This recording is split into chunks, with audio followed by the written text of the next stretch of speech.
नमस्कार, मैं आपके साथ प्रिया बंसल और आप देख रहे हैं एजुकेशन चौक। साइंस को चुनौती देने वाला छात्र अब सुप्रीम कोर्ट जा पहुंचा है। जी हां, बड़े दिग्गज वैज्ञानिकों की थ्योरीज को चुनौती दे डाली है। आइए आपको पूरे मामले से रूबरू करवाते हैं। चार्ल्स डार्विन के विकासवाद यानी कि इवोल्यूशन के सिद्धांत और आइंस्टीन के विशेष सापेक्षता यानी कि स्पेशल रिलेटिविलिटी के सिद्धांतों को चुनौती देने वाले एक जनहित याचिका खारिज कर दी है, जो द्रव्यमान और ऊर्जा की समानता को व्यक्त करता है। याचिका में कहा गया है कि डार्विन के गलत सिद्धांत को स्वीकार करने की वजह से 2 करोड़ लोगों की मौत हो चुकी है। सुप्रीम कोर्ट ने याचिका सुनने से साफ इनकार कर दिया है।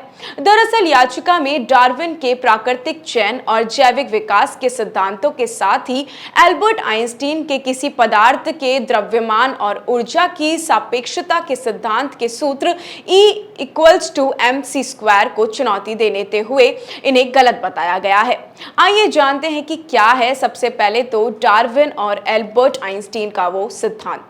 तो आपको बता दें कि डार्विन का मानना था कि हम सभी के पूर्वज एक ही हैं। हर प्रजाति, चाहे वो इंसान हो, पेड़ हो, पौधे हो या फिर जानवर हो, सभी एक दूसरे से संबंधित हैं। इसी को थ्योरी ऑफ इवोल्यूशन यानी कि विकासवाद का सिद्धांत कहा जाता है।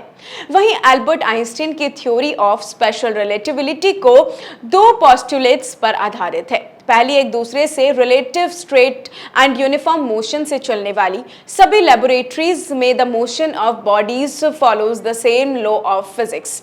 इसे गति की रिलेटिविलिटी भी कहते हैं।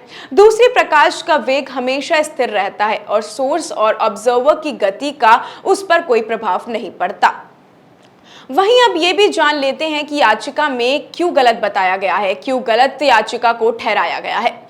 ऋषिकेश निवासी राजकुमार ने अपनी याचिका में गुहार लगाई है कि इन सिद्धांतों में सुधार के लिए सुप्रीम कोर्ट दखल दे, क्योंकि डार्विन के गलत सिद्धांत को स्वीकार करने की वजह से 2 करोड़ लोगों की मौत हो चुकी है।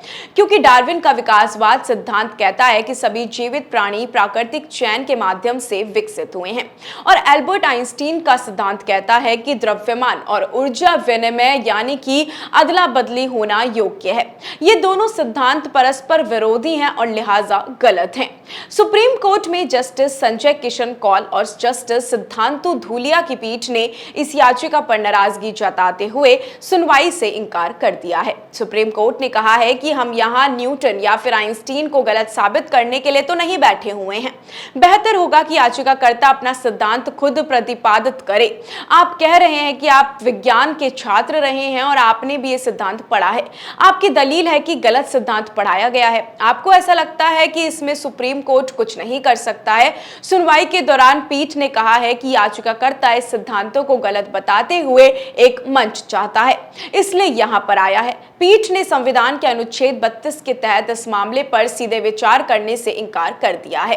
पीठ ने कहा है कि अगर याचिकाकर्ता का यह विश्वास है कि यह सिद्धांत गलत है तो वह अपने विश्वास और विचार का प्रचार करे, लेकिन शीर्ष न्यायालय इस पर विचार नहीं करेगा, क्योंकि अनुच्छेद 32 के तहत कोई भी फरियादी तभी सुप्रीम कोर्ट में सीधी अर्जी दाखिल कर सकता है और अदालत पर इस पर सुनवाई कर सकती है जब किसी के बुनियादी अधिकारों का हनन हो या फिर मुद्दा मौलिक अधिकारों से जुड़ा हुआ हो। इस पर याचिकाकर्ता राजकुमार ने कहा है कि फिर उसे क्या करना चाहिए, कहां जाना चाहिए। इस पर पीठ ने कहा है कि ये कोर्ट सलाह देने के लिए नहीं बनी है। आपका जहां मन करे वहां जाइए। तो आपने जाना कि पूरा मामला क्या है, अब आपकी इस पर क्या राय है, हमें कमेंट सेक्शन में जरूर बताइएगा।